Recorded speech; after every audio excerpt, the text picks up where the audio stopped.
أعوذ بالله من الشيطان الرجيم بسم الله الرحمن الرحيم الحمد لله رب العالمين الصلاة والسلام على رسولنا محمد وعلى آله وصحبه أجمعين. Assalamu alaikum all. Welcome to our weekly webinar. Inshallah, we'll be continuing to the topic of worship, ibadah, this week.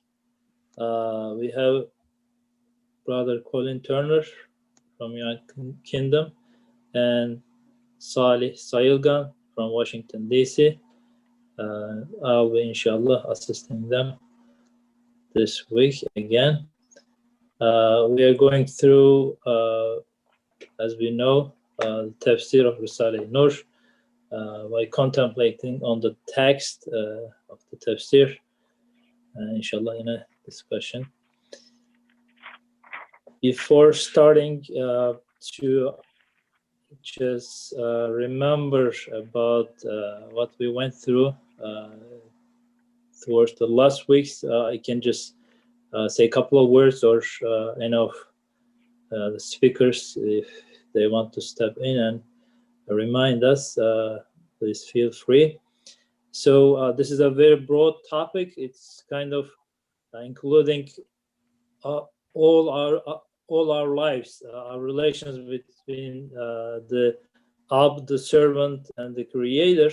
So there's a lot to say, and maybe there would be separate sessions, including our salat, our prayers, our psalm, the fasting, and other forms of the ibadah worship.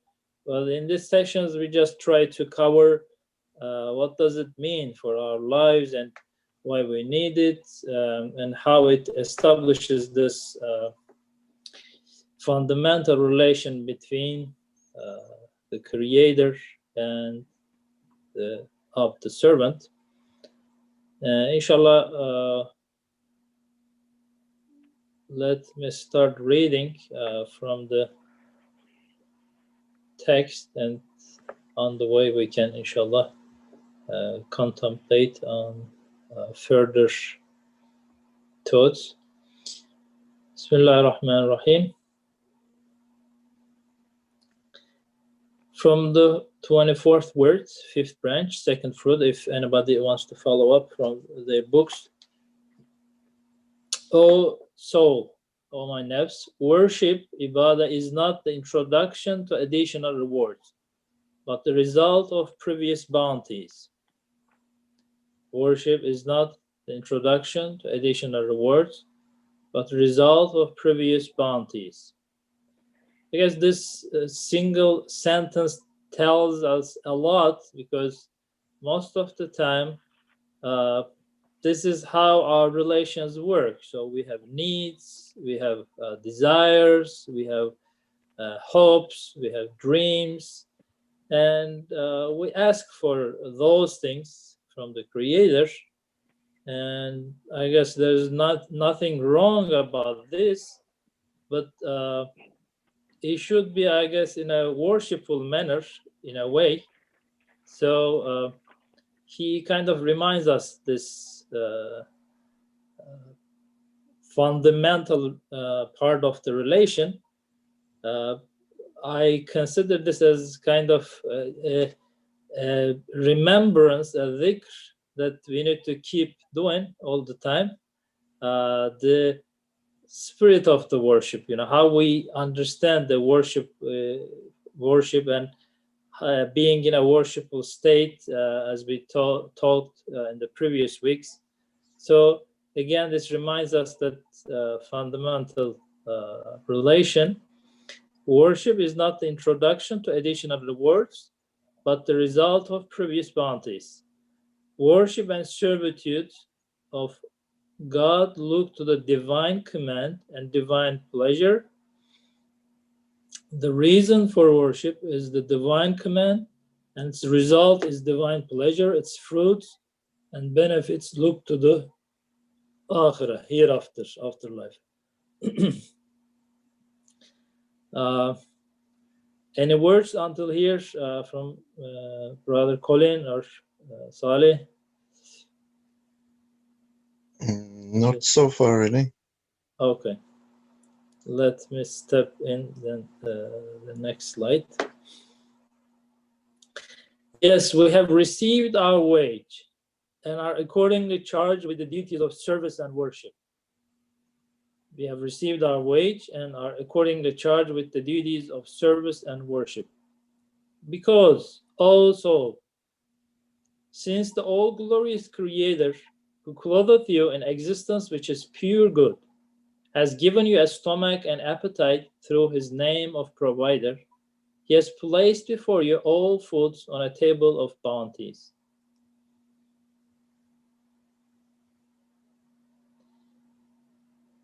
Then, since he has given you a life decked out with senses, life too requires sustenance like a stomach. All your senses, like eyes and ears, are like hands before which he has placed a table of bounties as broad as the earth. Then, because he has given you humanity, which requires many immaterial foods and bounties, he has laid out before that stomach of humanity, in so far as the hand of the mind can reach, an extensive table of bounties as broad as the worlds of both the inner and the outer dimensions of things.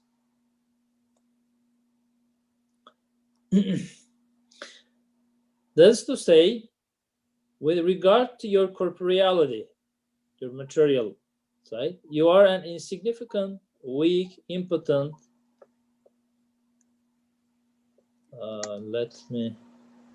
Did I skip? Yeah, I think you I skipped. skipped one. Yeah, sorry. Then, since he has given you Islam and belief, which require infinite bounties and are nourished through countless fruits of mercy and our supreme humanity, he has opened up before you a table of bounties, pleasure, and happiness, which includes the sphere of contingency, together with the sphere of his sacred names and attributes. Then, through giving you love, which is a light of belief, he has bestowed on you an endless table of bounties, happiness, and pleasure. So I want to stop here and go back to the first slide, if inshallah I can. Yes. So ideas, we have received our wage and are accordingly charged with the duties of service and worship. This whole part that we want to contemplate this week is, I guess, related to this sentence. So as we know in the Quran and holy texts, we are reminded that what we have already given by Allah subhanahu wa ta'ala. So the sun, the moon, the atmosphere, all the universe is managed by Allah subhanahu wa ta'ala and is given to our service. And animals and plants, and even small tiny creatures that we can't see by our control according to our needs. And at every step of our lives, we have been given and need a lot of things. But most of the time, even though we read this in the Quran and learn and admit as believers, we're kind of forgetful, and we kind of do not even contemplate about these things. So in this particular part, he's kind of reminding us, as far as I understand, what we have been given personally as ourselves. So let's contemplate step by step over this. So what I have been given. So moreover, after given all these things, I have been asking, like I'm asking this from God, that from God, what he has been given to me, except problems and sicknesses and this and that. So I need little bit of a reminder and contemplate in myself, I guess, to just understand what already has been given to me, at what point I am now in relation to the Creator. And inshallah, let me read the first part. Because, O soul, since the all glorious Creator, who clotheth you in existence which is pure good, has given you a stomach and appetite through his name of provider, has placed before you all foods on a table of bounty. So this first part is, as far as I understand, I will ask to our speakers to contemplate on this. This including our existence. So we were nothing. We haven't been come to this, a witnessed world, the alam shahada. So everything we are attached, everything we are concerned, everything we are in love, everything we had was nothing. You're non-existent. So first of all, he brought us from being nothing to the existence. This is, if we compare these two things, existence and non-existence, Adam and Wujud, I guess this is a state of pure good. Any words on this, Brother Colin? Bismillah ar-Rahman ar-Rahim. Usually we approach the notion of worshipfulness and reward as some kind of symmetrical relationship. We start off, we think, on an equal footing. So it's like the beginning of a football match, it's 0-0. And we think that then if we are worshipful, and you were right to point out that we should think in terms of being worshipful rather than acts of worship, but we can explore that a little bit later. We tend to think that, it's 0-0, and now if I am worshipful or if I perform acts of worship, I will get reward for that. But actually, we come to this transaction already in debt, because when we come to this world, we have been given existence. And so when we worship or when we are worshipful, we are not doing anything over and above our duty, actually. We are commanded to worship because that's the reason we've been created. And worship is not something that's done for the sake of additional rewards. It's actually, worshipfulness is a response to the bounties that have already been given to us. So we are commanded to worship because that's the reason we've been created. And we've been created to manifest the divine names consciously, which is the very crux of worshipfulness and the very reason for our creation in the first place. Because the hidden treasure, which Allah is, in his in the famous hadith, Kuntu kanzan makhfiyan, I was a hidden treasure. The creation is in order for Allah to gaze upon his perfections in the mirror of created beings. So we are given creation, we are brought into the realm of creation, which is pure good, and all we are asked to do is not to dirty our mirror, or if it is dirty, to take steps so that he may remove the dirt from it. So worshipfulness and servitude are really the duties that we have been tasked with in order to justify the wage that we've already been given. So he's given us existence, which is pure good, and he's given us the ability to experience many of his attributes in his capacity as provider, as Ar-Razzaq. And therefore, we are doing what is our duty, and in order to repay our debt, in a sense. So it's not a symmetrical relationship. We're not starting the match 0-0. We're not starting the match on even footing.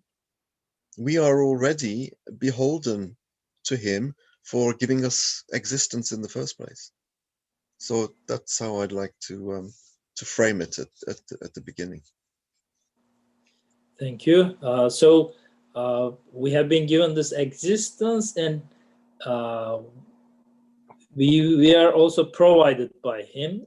And so still we don't have an existence depending on our own selves. We're not separated, or we are not, now depending on other things besides him, but still we have been depending on him after given existence by him. So he's also Qayyum or Qayyum.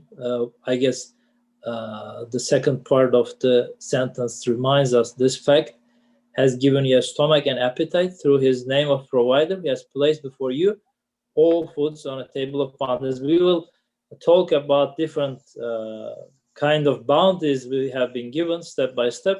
But as far as I understand, this first part just includes that existence and the continuation of that existence. We are provided by him continually. So I want to turn to Brother Salih if he wants to step in and say some words on this first part, inshallah.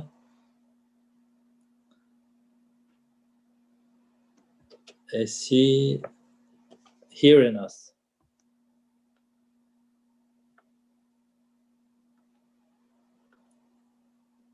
Is he here? I don't see him. I think, sorry, I think I was muted.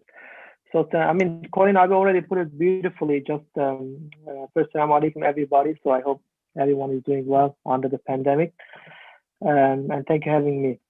So one thing is just, something in line with what Colin Ho just said.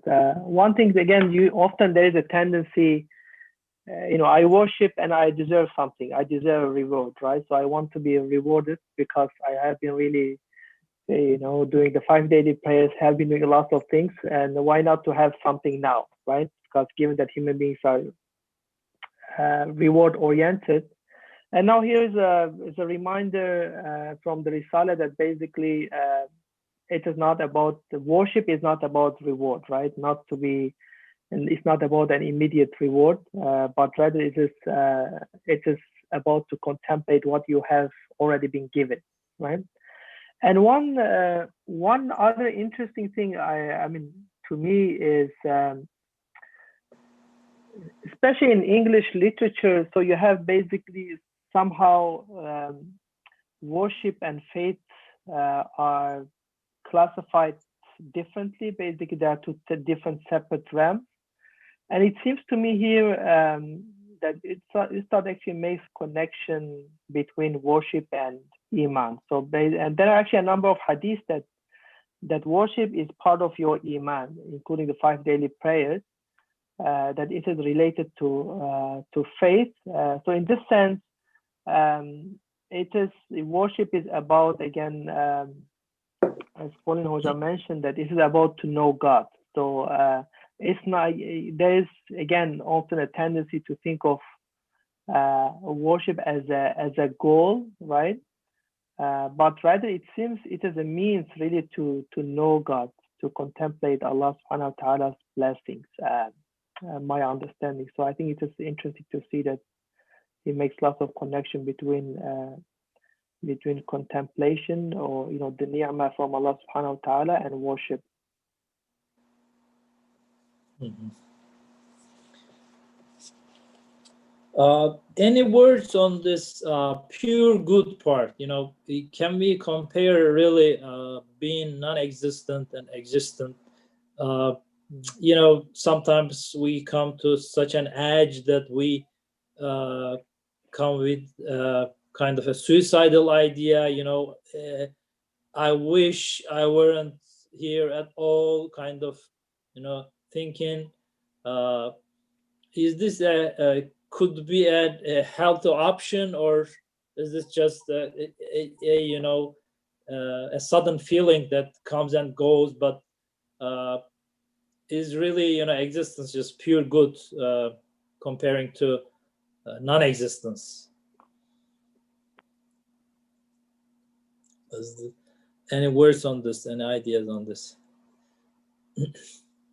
Pure existence. Existence is pure good, because existence is a reflection of the divine names. Mm-hmm. Worship is actually, in a sense, passive, and I don't want to say negative, but we don't actually create anything as human beings. And I think Ustad makes this quite clear because he talks in terms of stomachs all the time and appetite, you know, on several levels, you know, the physical stomach and metaphorical stomachs. And stomachs are empty. That's their, you know, their default state is that they are empty and they are to be filled. They have appetites. So there is a longing and a yearning for existence. And so basically, worshipfulness means not creating anything or doing anything, but it means not doing something. It means not dirtying the mirror. So the whole transaction is existence and non-existence. We are more predisposed towards non-existence in a sense because we're unable to create. And for us, destruction is easier than construction. We've often talked about the fact that if you want to build a house as one single individual, it will take you maybe a year single-handedly to build a house, but it takes you just an hour to destroy it with a box of matches. So what's this telling us? This is telling us that for us, creation is extremely difficult.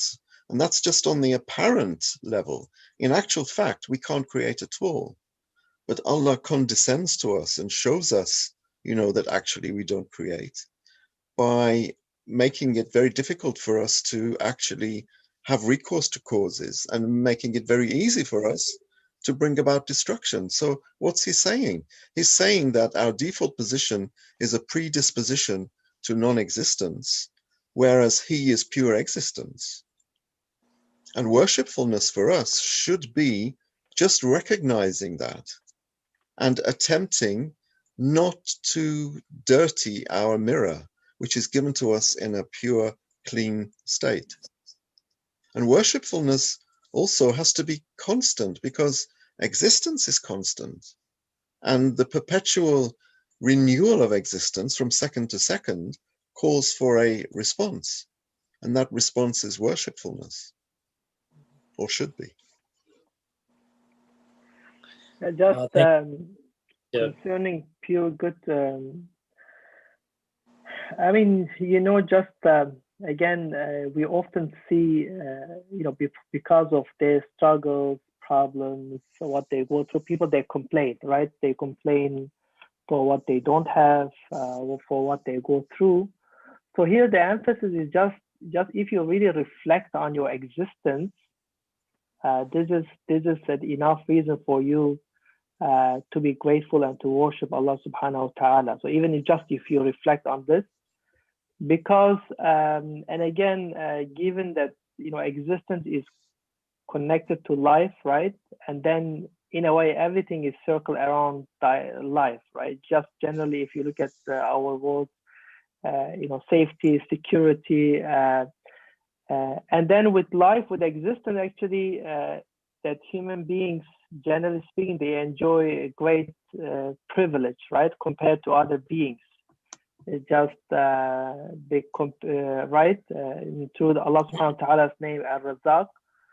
And again, you know, the reference is right, that foods on the table of before he has placed before you all foods on a table of bounty. So because of the, you know, existence, because of life, you enjoy so many blessings compared to other beings, and it should lead you to be grateful regardless, because what is the other option? Basically, non-existence, right?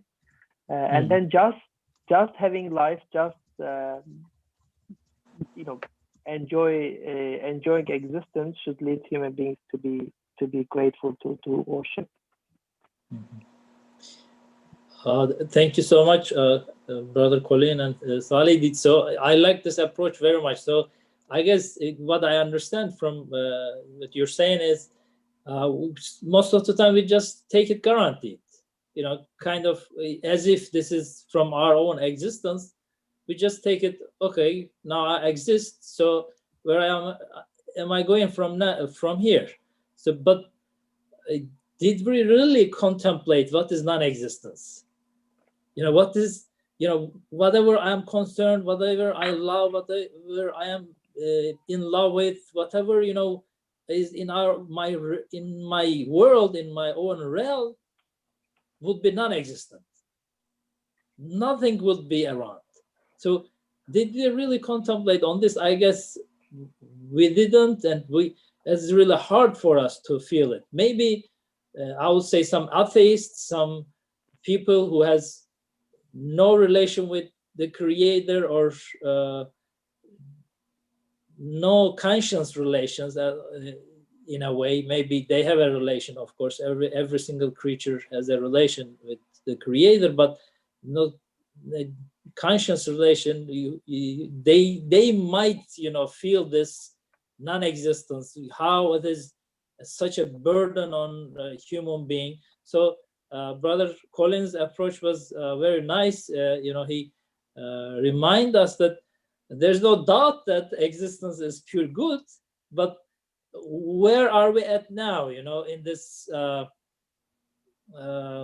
adventure of coming into existence? So the more we serve the creators who gave us the existence, his purpose, the more kind of we are approaching to this existence, the absolute existence, which is God's existence. So the more we become a manifestation to his beautiful names, the more we benefit from that existence.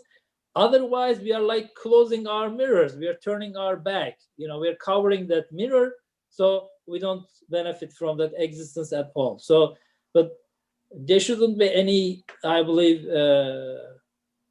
discussion over if existence is good or not.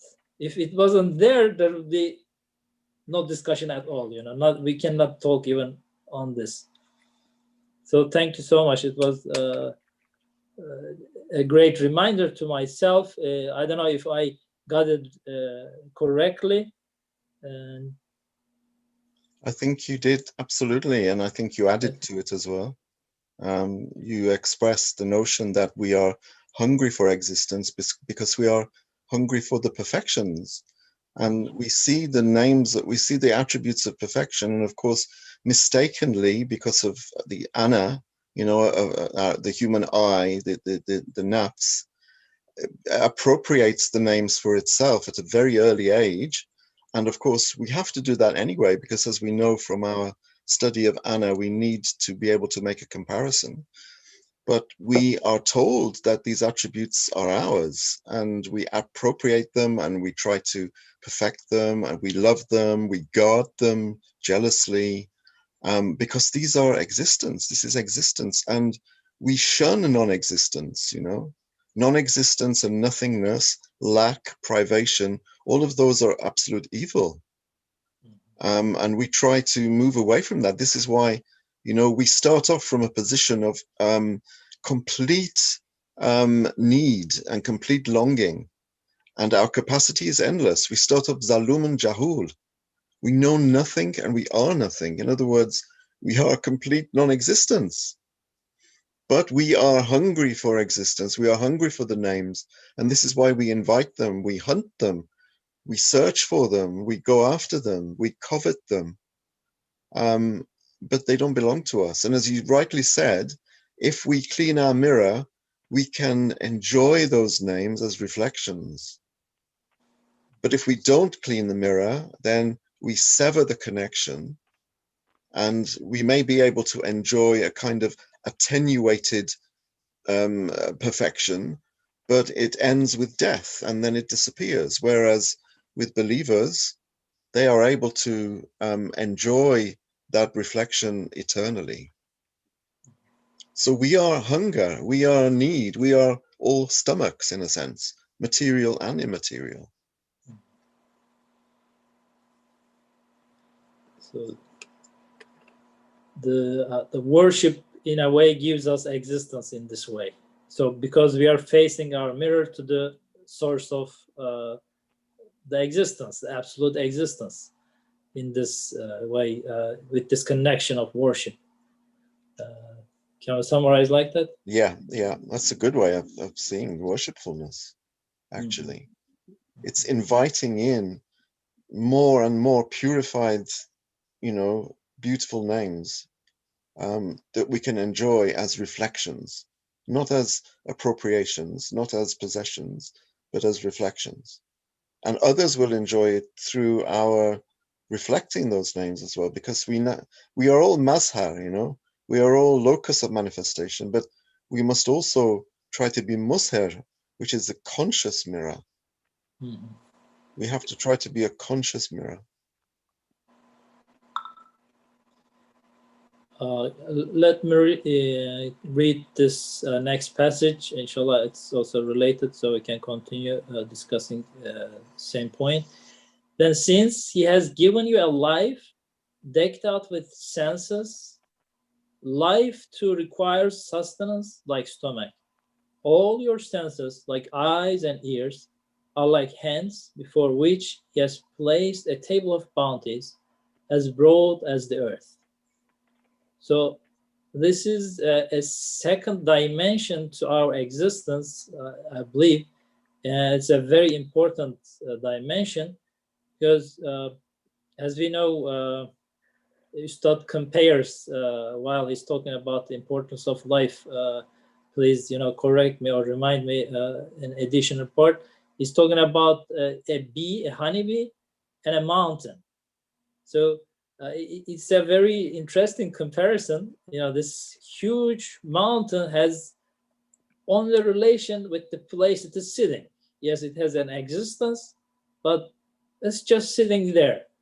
The bulk part, the lifeless part of the or unconscious part of the mountain. But the honeybee, when the life comes in, it has relation with all the flowers around, all the spring, the sun, the moon, the coming of the seasons and other animals and plants, the atmosphere. Almost now with this life, it has a relation with the whole universe. So it's a second dimension in a way of our existence, which brings a lot of benefit in a way to understand the giver of existence. Because now we easily understand that it's not our existence, but it is kind of given to us because the Creator shows us that we are almost in need of everything, and everything is given to our service by Him. So now we start making a sense, a meaning out of this existence, I believe, through the life. Any words if you want to step in and talk about the life? Brother Salih or Brother Colin? I mean, just connected to the first passage. So remember that that passage mentions how, again, we discussed that how it is a great privilege, right, to exist, right, existence, wujud, and now move to, because then with the existence, right, with the stage of wujud, then comes life, and then again this he gives an example how because of life, human beings, they enjoy so many privileges, right? They just with their senses, right? Eyes and ears, again, uses the analogy of hands, that how, again, your eyes and ears, in a way, interesting analogy. So because remember that basically, if you think that the number of things that your ears can hear or that your eyes can see, right? It opens like a vast territory in front of the territory of bounties, graces and ni'mas from Allah subhanahu wa ta'ala. Just if you, and again, I mentioned this before too, it is interesting that how that Ustad constantly makes connection between worship and contemplation, tafakkur and iman, right? Because there is often tendency just really to dismiss parts, but apparently an important part of worship is really about tafakkur, right? About contemplation, about contemplating Allah subhanahu wa ta'ala's ni'mas, right? That how we are blessed, or to see the universe, right? The creation as a manifestation of His names, right? So the connection between worship and the contemplation, and then comes to like vujud and life, because and again, imagine yourself, right? Your privilege without life, but and think that how with life you can enjoy so many, right? So many blessings through your senses, right? And here the examples are eyes and ears.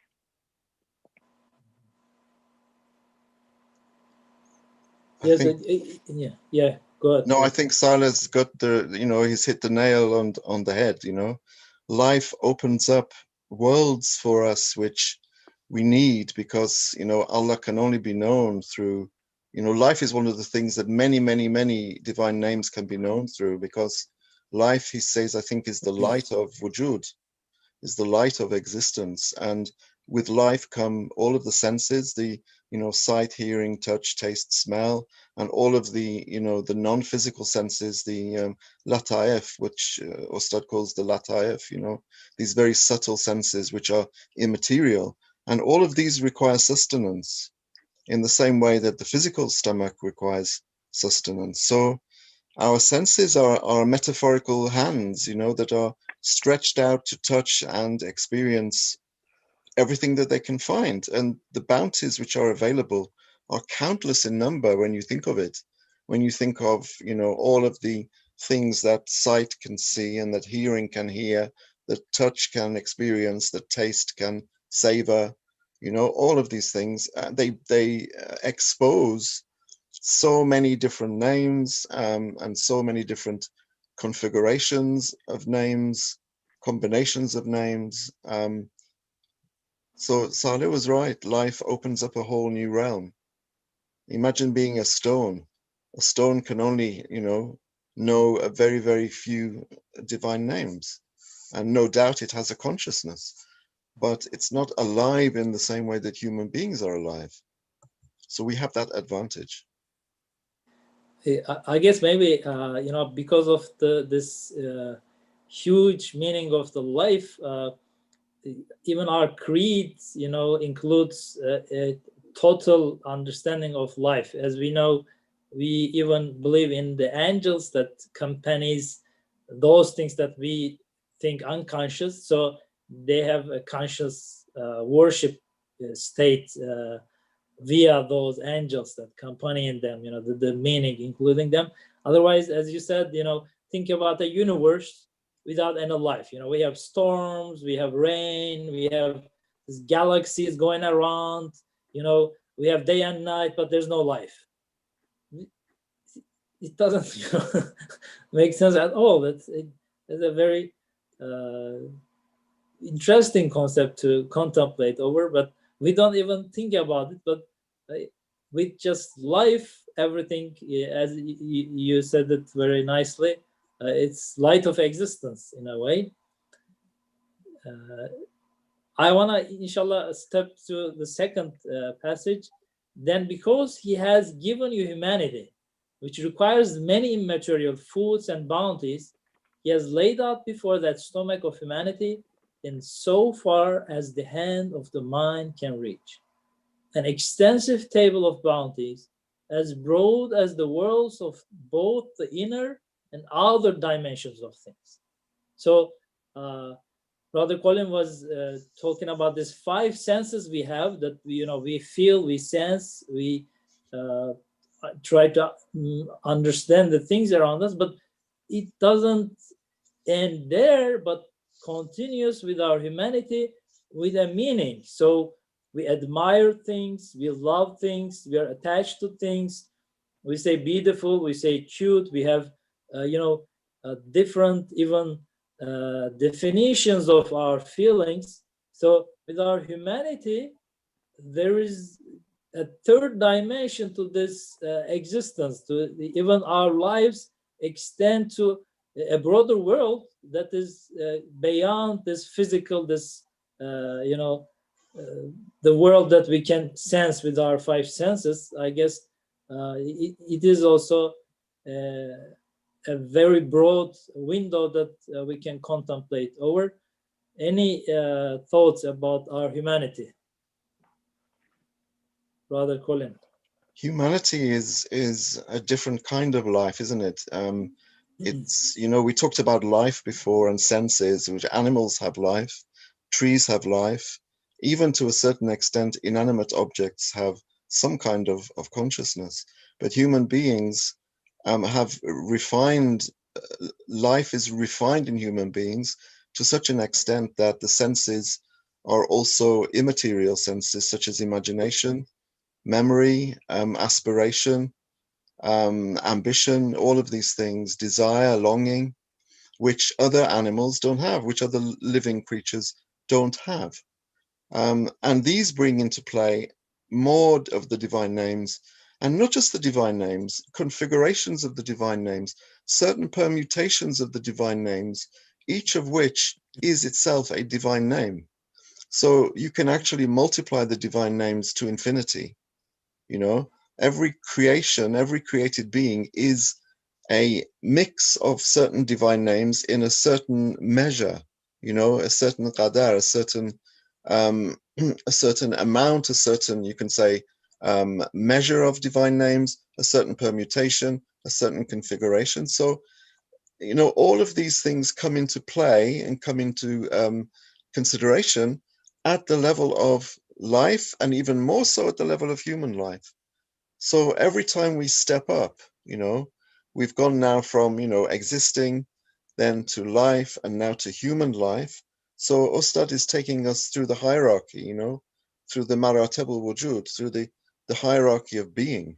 And now he's come to human life. And then afterwards, he's going to go up a step and he's going to go to the truths of submission and belief. So he's going up through the pyramid, you know, through through the hierarchy.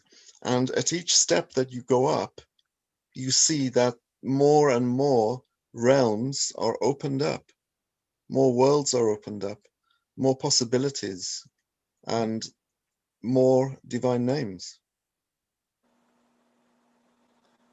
Brother Salih, any thoughts on this No, part? I think just you know, Kohen Hoja really expressed it nicely. Just one thing is, I just checked this kind of what is the word that is used for immaterial food and bounty. So Istat uses the phrase of alam, mulk, and malakut. So again, just you know, again, given that now he's walking us through the stages, you know, the stages of existence, right? Existence, life, as Colin Hoja mentioned. So, so imagine just being a human being, how again things can open up. So it's not really about just these material worlds, right?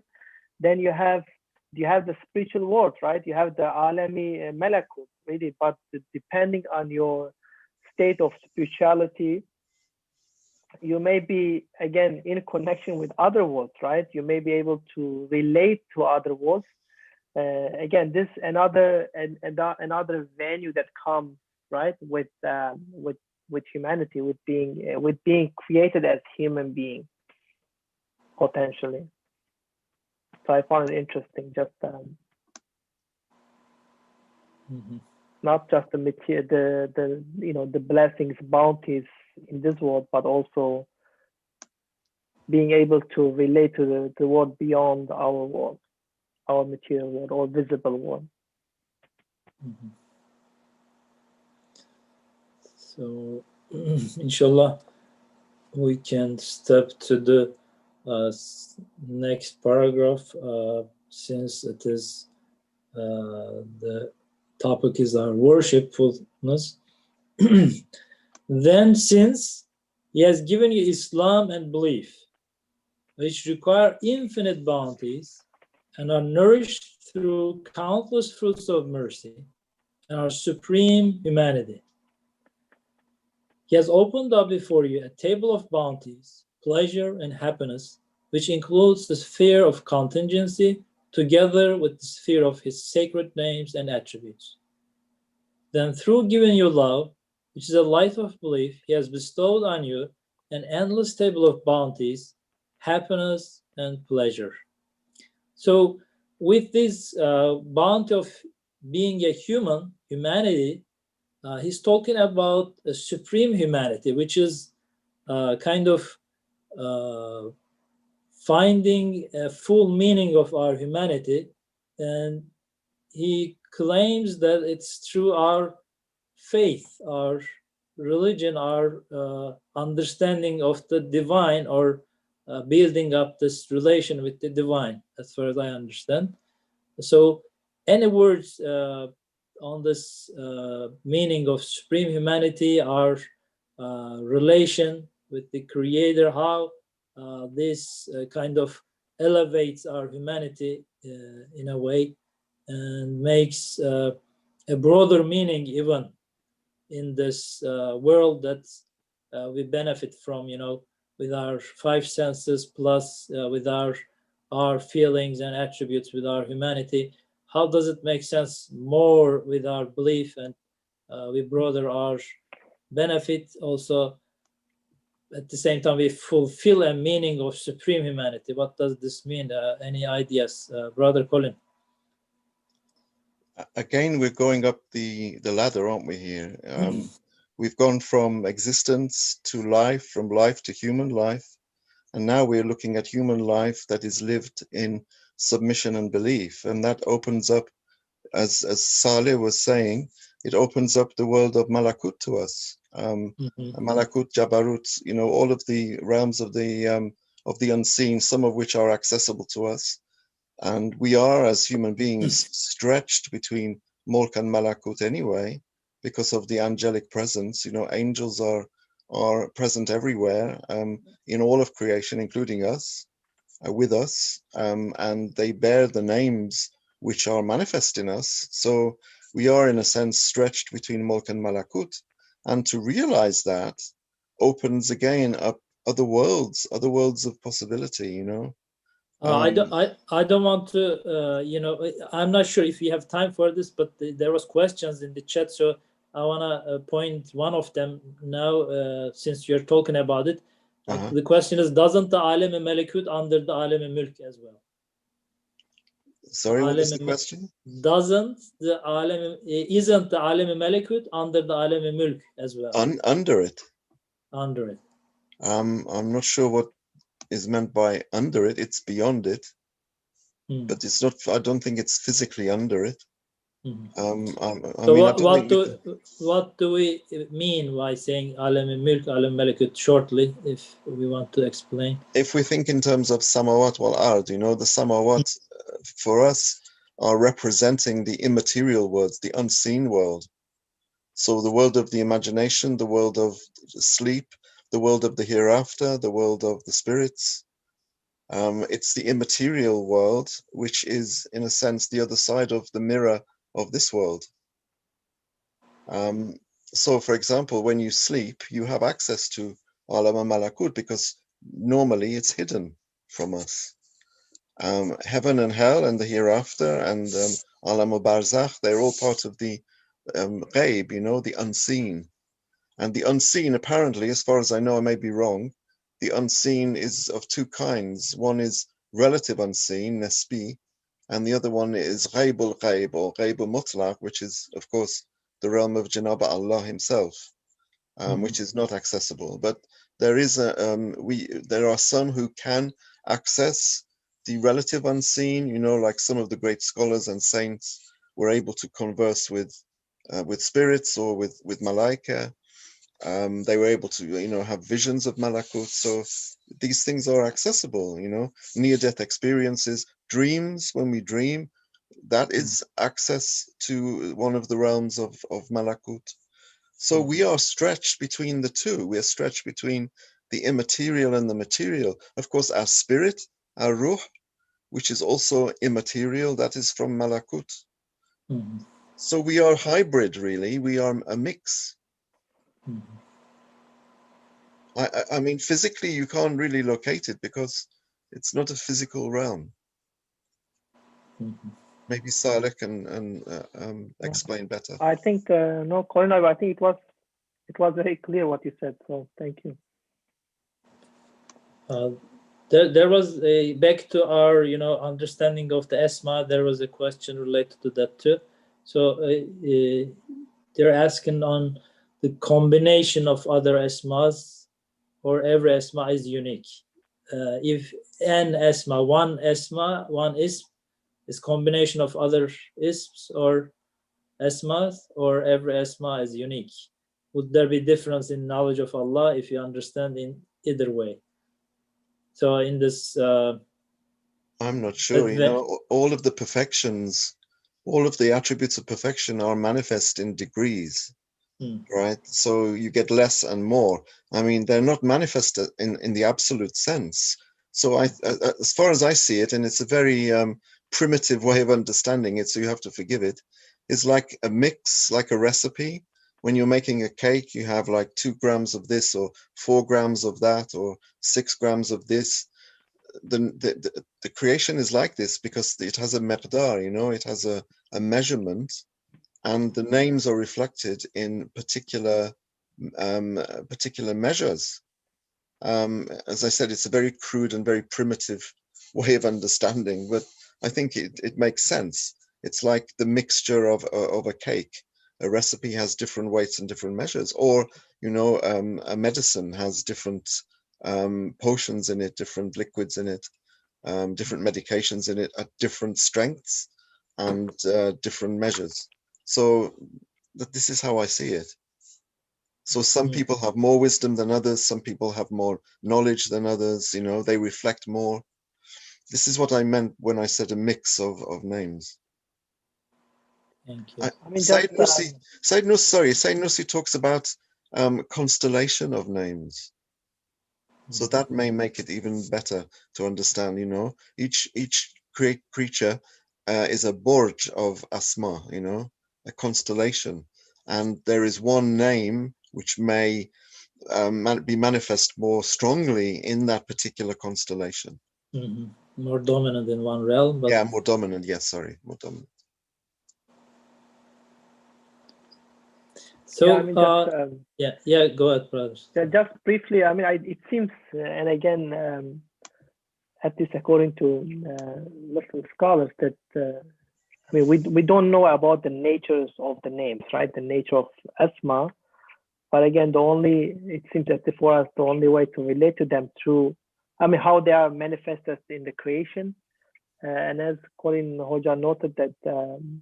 I mean, sometimes you see that they are manifested together, right? And again, we know from the Risale that at least human beings are the one who manifest, right, the names in the most comprehensive way. Sometimes they are together, sometimes they are separate. But generally speaking, it seems at least the consensus of Muslim scholars has been that we don't know the nature of the names. Just to put it. So actually, I want to step to the next paragraph because it is kind of summarizing all of them, and then maybe we can come back to what we're talking on again. That's to say, with regard to your corporeality or material existence, you're an insignificant, weak, impotent, lowly, restricted, limited particular. But through his favor, you have as though risen from being an insignificant particular to being a universal, luminous whole. For by giving you life, he has raised you from particularity to a sort of universality, and by giving you humanity to true universality, and by bestowing Islam on you to an exalted, luminous universality, and by giving you knowledge and love of him, he has elevated you to an all-compassing light. So what is this light, Brother Colin? So we also talk about in the previous paragraph about a love that is given to us. I'm sorry, I went to the wrong. So he has bestowed on you an endless table of bounties, happiness, and pleasure through giving you love, which is a light of belief. So any words on this? This is kind of the top of the pyramid with your definition. So we are going step by step in this existence, and what is this whole climbing up? We are coming closer to the existence, the understanding of the Esma, or what is it all about? This is difficult with 2 minutes left to the end of the Yeah. program. But he's given us love, the light of belief, with which we can taste and experience the joy of his names and attributes, because the universe is created out of love, and we are giving a yearning for love. And if we are believers and we nurture that love, then we can achieve a position which is far beyond our station. As you said, from perspective of material being, from our materiality and corporeality, we are very weak. We are base, lowly, impotent, restricted, limited. We are characterized by our finitude in all senses of the word, but through his favors, through divine bestowments, we can expand. And from being a juz, being a particular, to taking on a kind of universality. The perfect man, Insan Kamil, which for us, is the Prophet, as-salatu wassalam, is like the whole of humanity combined. It's why the Quran says that if you kill one individual, it's like killing the whole of humanity. So by divine light and divine grace, we are made luminous. We are the mirror through which his names are reflected. We are created in his image, which means the ability to reflect in the most comprehensive manner all of the beautiful names, and to long for them and to nurture them, So our creational disposition is such that the divine names can be inferred from it, read from it. So that's what I understand. Any words on this, Saleh? So I mean, just briefly, that given we are almost, the time's almost up. One of the verses in the Quran, right, that talks about Allah Subhanahu wa Taala being light, right, Nurun ala Nur. So it seems that once human beings, when they basically reflect on the stages, right, the stages of life, contemplate, and then eventually this will lead to ma'rifah and muhabba, right? Muhabba Allah. So when they know God, Allah, they know Allah Subhanahu wa Taala, and then they love Him, this will eventually bring them closer to His light, basically, right? That it opens the world of light, because the closer to be Allah Subhanahu wa Taala, then you are closer in a way to the light, to the nur. My understanding. Thank you. And one of the listeners reminded us that the verse "Inna Allah ishtara min al-mu'minina anfusahum wa amwalahum bi anna lahumul jannah" reminds us this whole concept of being worshipful against what we received from Allah Subhanahu wa Taala. And I want to also read this last paragraph, which kind of concludes about this whole relation. O nafs, you have received this wage, that all these, steps of existence that we talked on, and you're charged with the pleasurable, bountiful, easy, and light duty of worship. So we are kind of opening up our mirror to an absolute existence with this, building up this relation, which is very much pleasurable, easy, and light duty of worship. But you're lazy in this too. If you perform it half-heartedly, it is as though the former wages are insufficient for you, and you are overbearing, the wanting greater things. Also, you're complaining, why was my prayer not accepted? But your right is not complaint, it is supplication. Through his pure grace and munificence, Almighty God bestows paradise and eternal happiness. And any ending remarks? We are out of time. Not from me. Thank you. Saleh Abi, any remarks, or can close by a prayer, inshallah? I can say thank you. Okay, can you close by a prayer? Who, me? Yes. Okay. سبحانك لا علم لنا إلا ما علمتنا إنك أنت العليم الحكيم. ربنا ظلمنا أنفسنا وإن لم تغفر لنا وترحمنا لنكونن من الخاسرين آمين الحمد لله رب العالمين. Thank you so much. Thank you very much. It's great to have you again. See you soon last week. And please keep us in your prayers until our next meeting. Thank you so much. Wa alaikum salam wa rahmatullah.